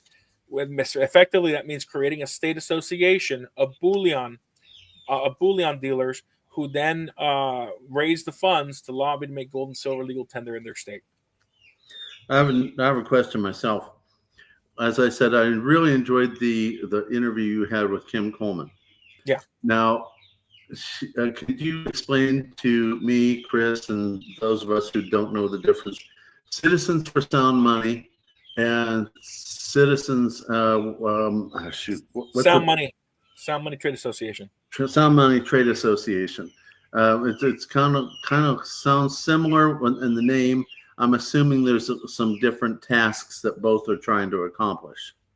Yeah, so Citizens for Sound Money, think of it as the grassroots organization. We are the citizens. We have citizen memberships. We're starting state chapters. We're organizing citizens in their states to start communities to educate people and legislators on sound money principles. We're also encouraging our state chapters to create sound money markets to show businesses how to transact in only gold and silver. Kind of think of a flea market where they only accept gold and silver. That's the initiative we're pushing with our state chapters. It's all about education and grassroots. The Sound Money Trade Association is specifically for the industry, like Brinks, APMEX, NGC, Annex, companies in the industry, Kinesis, UPMA, Alpine Gold, gold and silver dealers that are or wholesalers. That is, think of like Costco or whoever that sell gold and silver. That's the trade association. Citizens for Sound Money is for the citizenry, and businesses and merchants that accept gold and silver, which is the citizenry. Right? If you're not in the industry, but you're a business that accepts gold and silver, you join Citizens for Sound Money. If you are in the industry, you join the Sound Money Trade Association. We'll both be able to, in theory, both be able to join forces to come into different states to help get sound money in the individual states, such as West Virginia and any other state. Yeah. Think of the Sound Money Trade Association as a top-down approach and Citizens for Money as a bottom-up approach. Okay, same sandwich that we talked about earlier. Yep. Okay. Chris, are you still there? Oh, yes, I am. Okay. I saw you muted yourself, so I just want to make sure that everything was hunky-dory. Oh, yeah, everything's good. I had just transitioning with my son a little bit in terms of getting him where he needed to be, as we discussed earlier, and so I just didn't want to be a distraction with anything going on in the background. No worries. Yeah, well, I kind of took the stage there. I was answering all the questions. So, did you have any input on any of the things that were brought up? Well, the just a little bit. We were talking about of course, the lobbyists. I mean, the lobbyists that are involved with this. You had mentioned passing legislation in the state of Maryland. Has there been a reception among? Because obviously, if state like Maryland, it's heavily Democrat. So, have you gotten? What's been the reception there? Do you think there are people on the political left that might be open to some of these concepts? Because it seems like most of the people that I'm familiar with are folks on the right. They're very, if anybody's going to be in support of this, it tends to be a little bit more on the right. But I mean, have you found some potential support on the left as well? Very much so. We have some Democratic senators and reps that are open to hearing because they had no idea that they impacted the industry so much. The reason why they got rid of the state tax, the sales taxes, was they estimated that they would be getting around $3 million in revenue a year from sales tax. But the complete opposite has happened. There is hardly any revenue coming in now through the sale of gold and silver because everybody's gone outside of the state. They don't want to pay 6% on their gold and silver purchases. So they're leaving the state, and all the money that would have been coming in, even for coin shows or events for the hotels and gas and tax, that's gone too. So that's the problem when you start taxing industries. Well, there's unintended consequences, and an unintended consequence for getting rid of the sales tax exemption was you killed an industry and you killed the revenue that was going to be coming from that industry. Okay. All right. Well, I was just curious about that because I mean, I think that long term, if we're trying to get this legislation passed nationwide, I mean, the person posed the question about California. Yeah, it certainly it'd be a heavier lift in California, but I mean, I think going into the future, we probably do need to start thinking about, well, what would be some approaches to people on the other side of the aisle who don't normally align with us? What would maybe be some, and I don't know, I don't have any answers. I'm just brainstorming here as to maybe some arguments that would resonate with them. And I think you brought up one of them right there, Daniel, when it comes to the effects that some of these policies have on um, industries within the state of Maryland and that are within other states. And so I think that's probably I think that's a pretty compelling argument. That is a compelling argument for those who care about numbers. There's usually conservatives that care about numbers. So what has been very successful and how we got every single Democrat to vote for it in Florida, and we got multiple Democrats in Missouri and Texas and the rest around the country. So this is an economic justice issue. We talk about how inflation is hurting the citizenry. 78% of Americans are living paycheck to paycheck without $1,000 for the name. I give examples about how when I was in Missouri, I called the Uber driver, and the Uber driver told me she was 78 years old. She came out of retirement because if she didn't, her husband's pension, who passed away, her pension, Social Security, if she didn't get a job, she wouldn't eat. Uber pays for the brand new Escalade she acquired and allows her to eat.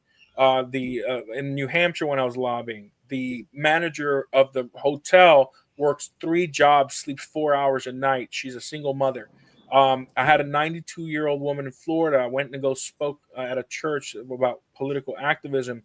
She wrote a note to me when I gave the presentation. She says, "I'm 92 years old, and I'm outliving my money. Please use me as an example next time you speak." And these are just 3 examples of 78% of Americans who are struggling living paycheck to paycheck, and that resonates with Democrats. Gotcha. I mean, I think that's a really compelling argument. I think that's, yeah. I mean, when I'm talking to folks, if I ever get back into politics, I mean, I'm gonna definitely use that one. I mean, that this is a way that we can get a handle on inflation. And Yeah. everybody's experienced it. I mean, across the board, across the political spectrum, it impacts everybody. Yeah, this is a nonpartisan issue. This is a human rights issue. It's an economic justice issue. And that is what's bringing both the left and the right together, because when you explain the impacts of inflation, you show them what a house was worth in gold and silver back in the 50s and what it's worth today. It's pretty much the same, but it's not the same in dollars, right? You have to go through the whole process of showing if we were still on a gold and silver standard where gold and silver was used as money, you would still have the same purchasing power today versus you using Federal Reserve notes or dollars, and just explain the theft and all that. And then when you use real world examples of people struggling and not being able to make ends meet, it really connects the emotion, and that's something that a lot of Democrats really attach to. They really care about the people. And that's how you need to focus the talking points on. Every state, you have to have different talking points. In a Republican state, it's different. You talk about the numbers, you talk about the Constitution, you talk about states' rights, you talk about inflation, the numbers. With Democrats, you got to talk about the impact on the people. Yeah, yeah, it's a great approach. Yeah. Yes. So create a citizen sound money organization in the states as the next step. Yeah. I've already appointed a state chair in Illinois. I'm waiting to hear if the guy I want to appoint in New Hampshire will take it. I have a state chair in Texas and I have a state chair in Florida. So we are soon on our website. We will have the application. I had to create a constitution, charter, and bylaws for the states. That's just, we got to get it approved by our executive team. Once that's finalized, I'll have the state chairs sign the charters and agree to the Constitution of Citizens for Sound Money, and then we'll have state chapters, and we'll be providing resources and training and just how getting the state chapters up and running. So the goal is to have 50 state chapters. And also, we're an international organization. So we have people interested in Australia, Canada, the UK, Ireland, Germany. We have an unofficial chapter in Turkey. We have an unofficial chapter in Israel. So we're an international organization, but we're going to be focusing mainly in the States first, getting that ramped up. Then we're going to take the model to those countries and get international charters done. There's another strategy which would likely work in West Virginia. What's that other strategy? David, if you have another strategy, that I put that up there to give you a chance to throw your what you're thinking about up there. I don't know of another strategy. I just know that you guys are doing a great job. We need you here in West Virginia. We need Chris to keep talking to the people he's good with, and we need to get us to be the 12th state. Yeah, absolutely. I think my theory has been that if we get between 25 to 30% of the states make gold and silver legal tender, then that might be enough pressure on the federal government to get rid of capital gains or make gold and silver legal tender again. That's my theory. We're almost there. We're at 22%. So we need one more state to get us over that 25% threshold. I think once we get a third of the country, 33% of the country, to make gold and silver legal tender, we might see that might be enough pressure to get the rest of the federal government to make it so. One more state gives us 24%. Yep, one more state gets. Oh, then two more states gets us to 25. So I'm waiting for David to see if he has another strategy. But I guess would this be a good time to talk about our membership? Of course. I'm a new member, thanks to you. Yeah, absolutely. So if you like what you're hearing, if you want to support the mission of Citizens for Sound Money, what we're doing with the organization we chartered, Sound Money Trade Association, educate people with the Sound Money movement, which is our 501c3. Join Citizens for Sound Money. Do you have the website up, or should I share my screen and go through the website? You can. Let me see if I can bring it up. citizensforsoundmoney.org. Yeah. And it's giving me a bunch of errors. I'll do it. I'll pull it up and share. Hold on. Share screen. Share entire screen. Here it is. Boom. There it is. All right. So if you go to citizens4soundmoney.org, go to members, click on become a member. Well, that's interesting. Is this the error you were talking about? Well, mine had a bunch of. I can show you what mine looked like real fast. Hold on, bear with me here. Mine was really, really goofy. I wonder if it's my browser. Let me see if I use a different browser. Okay, mine came up looking like this. Huh, that is interesting. That means our website might be down. It might also be the fact about no, it's the browser. So if you go to members, become a member, we have two membership classes. We have a $25 membership class, and then we have a $100 membership class. If you do $100, we'll send you a half ounce of silver. It was an ounce, but silver's gone up a lot, so we had to cut it back to a half ounce. We are a nonprofit. So you'll get about $24 worth of Kinesis silver. And you also get access to something called metal markup for our physical stackers. Metal markup, I'll go here, is the best bullion aggregator. Oh, I have to log in. Hold on. Let me log in. There it is. Oop.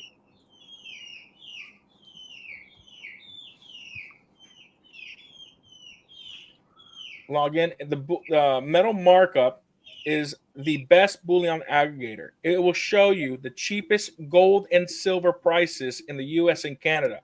So right now, obviously, junk silver or constitutional silver is the cheapest, but it'll show you where you can buy the cheapest bullion in the U.S. for silver. Same with gold, and then in Canada, it's in Canadian dollars. It shows you what the price is there. So this is an exclusive membership for our Pioneer members. So if you want to support our mission and get access, this is even better than Fine Bullion prices. We regularly go to Fine Bullion prices, compare our aggregator, and we beat it 9 times out of 10. So go to Studies for Sound Money, become a member, join at 25 or 100. Right now, we're trying to get our instructions on how you get your ½ ounce of silver automated. We just created a new website, so things have changed. And if you want to support our YouTube channel, YouTube right here. You can go to @4soundmoney. Right here. This is it right here. Let me go to there you go. @Sound Money and follow us. We have thanks to Tiger, we broke 1,000. We're at 1,110 or 11 members. Thank you, Tiger, for that. And please subscribe. We're trying to get to 2,000. And please check out our playlists. We're trying to get to that 3,000 hour views. I think we're at around 1,100 hours. So go through all our interviews, check it out. If you watch it, it'll help us get monetized so that we can start raising some funding that way. But yeah, if you are interested in even getting a tax deduction, go to Sound Money Movement, soundmoneymovement.org, and you can donate to one of our educational initiatives. Let's see. Hopefully this website's working. Yeah.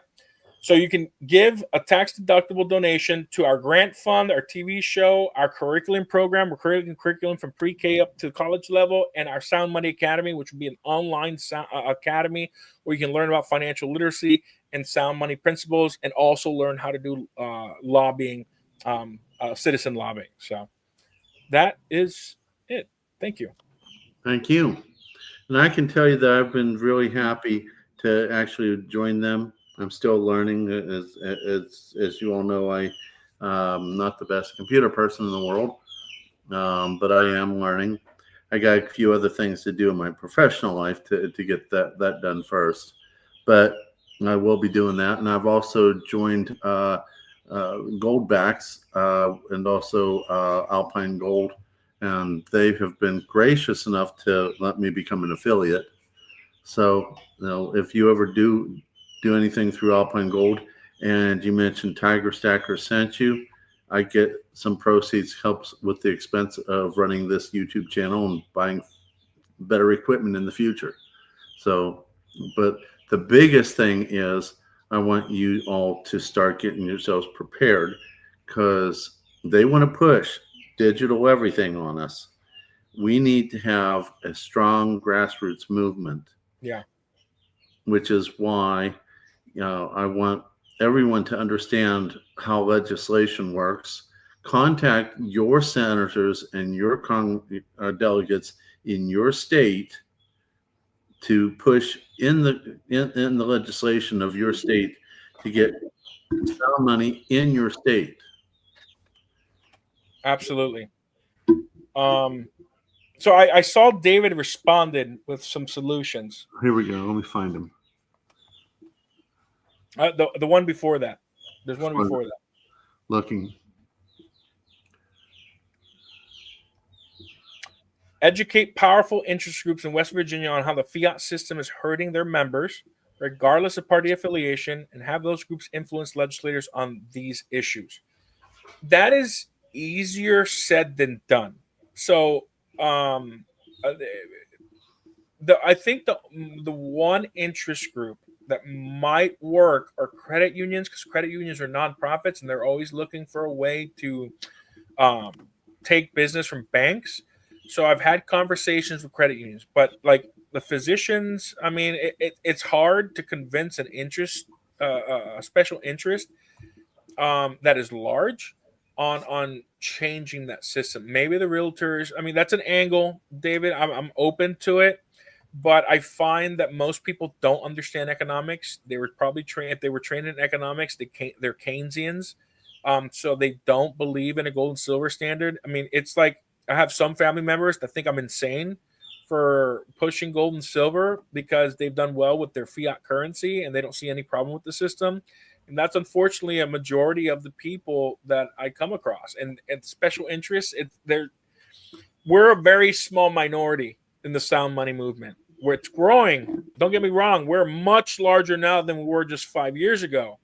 But it's hard to convince people without proper education. So that's why we have the Sound Money Movement Education Foundation. That's why we have the Sound Money Trade Association, which is partnering with our C3 to educate.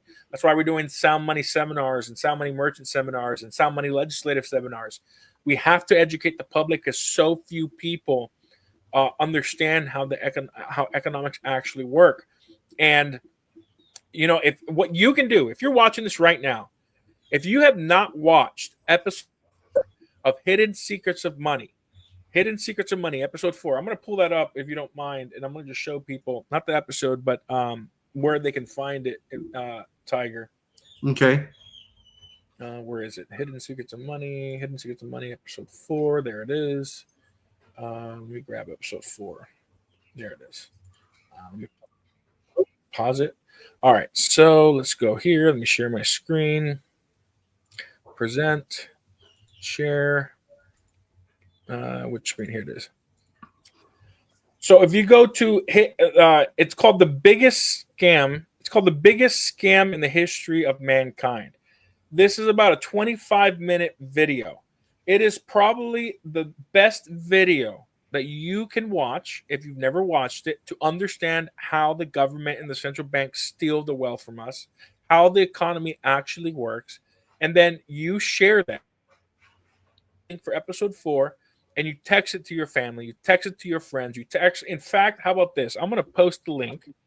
I'm going to post the link, share, copy, so that everybody can. Is that a short code? No, I guess it's short code.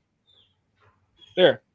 Watch that, guys. After the broadcast, watch this link, watch this video. It will change your life. It completely changed my life. And it will probably change anybody's life that you show it to. It is absolutely necessary that you watch that because it will inform you. And the reaction when we show this in our Sound Money seminars, people get angry. They don't realize how bad the theft is. And then they want to get involved. This is the most powerful video right now. We're creating videos that are shorter that really summarize it. But Mike Maloney does a phenomenal job. When I watched this, it changed my life 2 years ago, and it got me into gold and silver when I used to be a crypto miner and blockchain consultant. So, Daniel, can you put that in the YouTube side so I can pin it? I did. I posted it on there. I think Ellie. I see. Oh, Ellie did it. No, I see. If you scroll up, I thought I did. No. It's on your side because I got this little thing that's like a parenthesis on one side, a parenthesis on the other, and a dash in the middle means it's not on my side. It's on your side, linked here. Oh, hold on. I think that's your channel. Is this your channel? Hold on. I'm on your. Yeah, I'm on your channel. Oh no, hold on. No, that double parenthesis with the minus sign in the middle means it's linked into this stream, but it's not on this channel. Oh, got you. Let me try something else. Yeah, I found that out about a year and a half ago. How about now? I'm waiting. You made me a moderator. Should I? Oh yeah, Ellie pinned episode 4 already. Okay, so it must be this one here. Oh, come on, computer. Here we go. Pin. Okay. But yeah, guys. There you go. If you want to learn more and educate yourself about how the system actually works, if you've never heard about Hidden Secrets of Money, you need to watch it. Actually, if you haven't if you've watched Hidden Secrets of Money, put a 1. If you haven't seen Hidden Secrets of Money, put a 2. Let's see you guys get active. Put a 1 if you have, and 2 if you haven't. Or did I say the other way around? You said 1 if you did and 2 if you didn't. Right, 2 if you didn't. Yeah, let's see if how many people have seen. 1. Ellie has. All right. Yeah, for those of you putting a 2, you need to watch it. It's going to change. It's going to blow your mind. It's going to get you angry, and you're going to want to tell everybody about it. So definitely watch that tonight after the broadcast. Yeah, 1. I certainly will. Perfect. I might have to take the wife to movies first, but I'll watch it after that. Okay, sounds good. All right. Well, I'm probably gonna head out shortly, Tiger, to get some dinner. Well, so, I understand that. Yeah, I got some steak thawing, picanha. It's one of my favorite cuts of steak. For those who don't know what it is, it's a beautiful round rump cut with a fat cap. It's Brazilian, so I'm looking forward to cooking that up. Understood. And it looks like we hit 25 likes, so I'll be giving away a silver dime. Nice. So, I'm going to give you all about maybe 60 seconds to put something in the chat. So do it now, or you be there or be square. So, Chris, are you still with us? I am. Yeah, just as something to close out on this, Tiger and Daniel, I just want to hit home to everybody that it's really, really important that if you have time to just start getting involved in your local movement, start trying to have an impact, because you really can. You can have a huge impact. I mean, if you're involved, if you have time, if there's a way to support a legislator in your local community who is going to push for these sorts of issues, back them. Do whatever you can to help them win, and get on their radar. Start getting active, because that's how things get done. Look, in a lot of times people are of the mindset that, well, voting is enough. Voting is not enough. It's really important. If you care about an issue, it's not enough to just go out there and vote. You really need to get active and get involved. And you can. And the thing about it too is you can meet like-minded people. Some of the best people that I've met have been people who are involved in the political scene, who align with me on issues.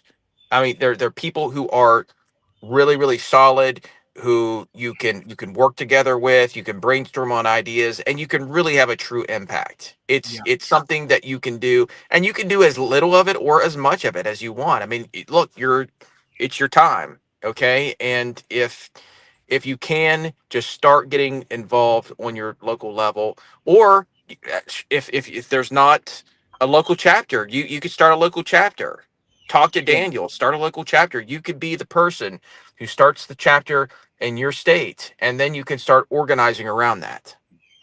Absolutely. And if you're interested in opening up a state chapter, I'm putting my email, not my email, the support email, citizensoundmoney.org.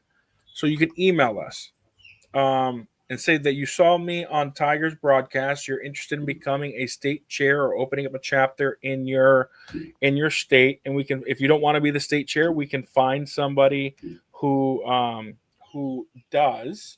All right, I just posted it everywhere. So that's our email, support@citizensforsoundmoney.org. Write in there and let us know that you want to become, you want to start a state organization in your state, and we'll go ahead and start the process. And either appoint you or find somebody you think will be best to run the state organization. Sounds good. Let me recheck my harvesting. Yep, same number of people. So let me go ahead and pull up the Tiger wheel.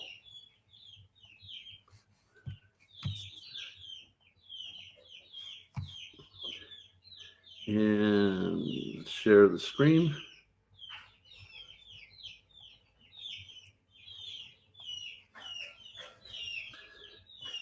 And I'll go ahead and turn down the volume because some people say it's too loud. And Ellie, the email is I don't know, it should have crossed over. It looks like support@citizensforsoundmoney.org.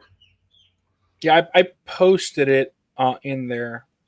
Okay, I'm going to harvest the names, and good luck, everyone.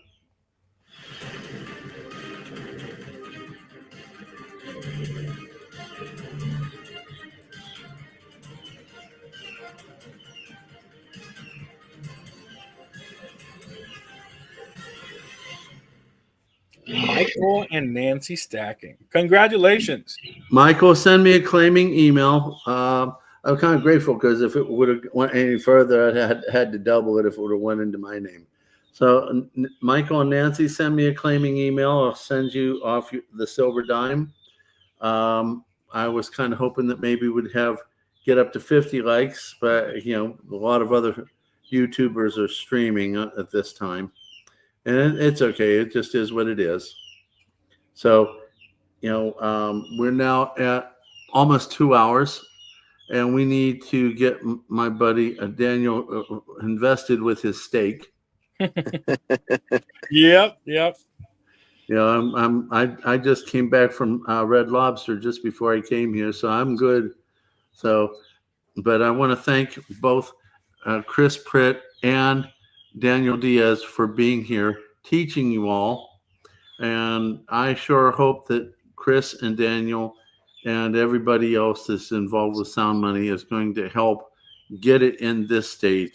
Please contact your legislators and bring this to your states. We need volume of people, volume of states.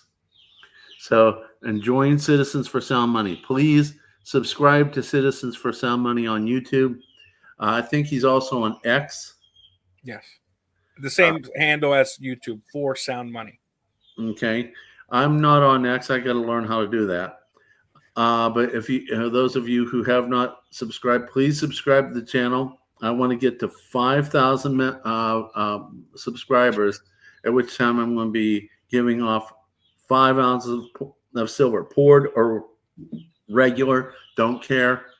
Just as long as this channel builds and we get the name out there, because my channel is interested in protecting all of you. And if you don't believe it, go watch some stuff. Hey, Tiger? Yes, sir. Michael and Nancy Stacking is asking a question. Who in the Ohio State House is backing Sound Money? So there is a bill. It's HB 206. That bill, the way that it's currently written, we do not support. We believe it's unconstitutional, and it is there's a lot of problems with the bill. So we don't want to kill the legislation, but we're open to working with the two sponsors to fix the legislation. It's now on, I think it's going to be heard on Wednesday at a committee hearing. I know that Goldback is going to be flying in to lobby and speak against the current version of the bill. And we're offering our services in Ohio. So if any Ohio legislators are watching this, that's two sponsors, or maybe there's more now. But I reached out to them on the House and the Senate side and sent them an email earlier this year because it's been on the docket for a while. But it's now, I think it's going to be heard in committee on Wednesday.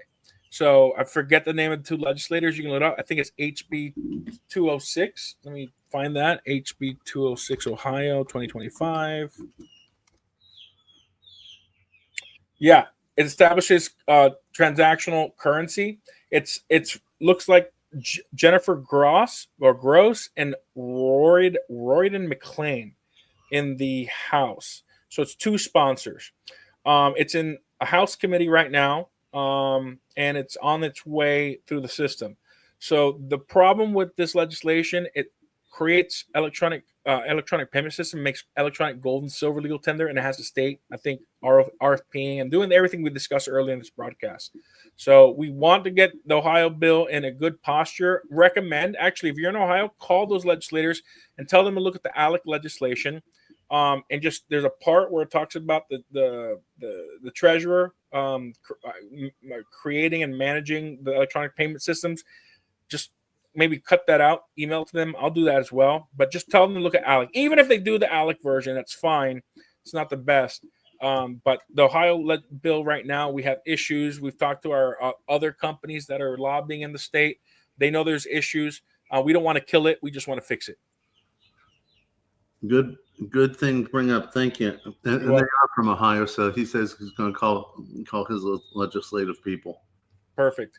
Yeah, so and they need to hear from you. It's one thing to hear from lobbyists, but when citizens start calling and grassroots, if you're in Ohio, give them a call. And call frequently.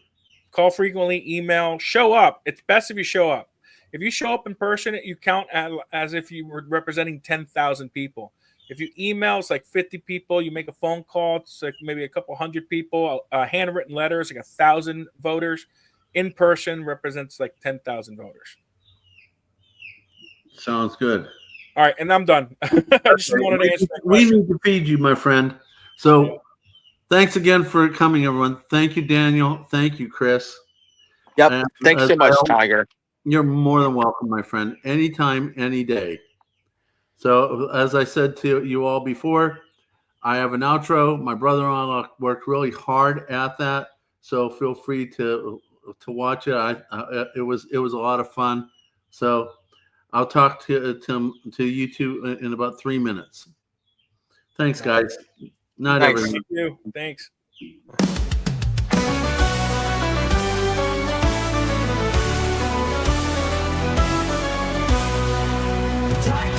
Calls you in, come and join the stream. Gold and silver lovers chasing precious dreams. Collectors, stackers, gather round. History in your hand. Old and timeless treasures from every distant land. Hey, we are many, we are strong. In this journey we belong. From the past the stories shine. Gold and silver, yours and mine. Coins and relics, tales untold, whispers from in the past. Legends live in ancient gold, memories that last. Through the ages we unite, shining side by side. Silver beams and golden nights, a never-ending pride. We are many, we are strong. In this journey we belong. From the past the stories shine. Gold and silver, yours and mine. Coins and relics, tales untold, whispers from the past. Legends live in ancient gold, memories that last. Through the ages we unite, shining side by side. Silver gleams and gold ignites, a never-ending pride. We are many, we are strong. In this journey we belong. From the past the stories shine. Gold and silver, yours and mine. We are many, we are strong. In this journey we belong. From the past the stories shine. Gold and silver, yours and mine. Gold and silver, yours and mine.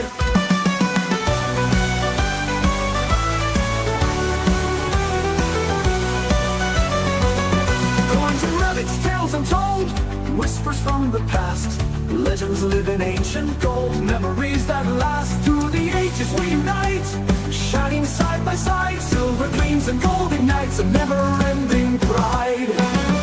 We are many, we are strong. In this journey we belong. From the past the stories shine. Gold and silver, yours and mine. Through the ages we unite, shining side by side. Silver gleams and gold ignites, a never-ending pride. A never-ending pride. We are many, we are strong. In this journey we belong. From the past the stories shine. Gold and silver, yours and mine. Gold and silver, yours and mine. Through the gleams and gold ignites, a never-ending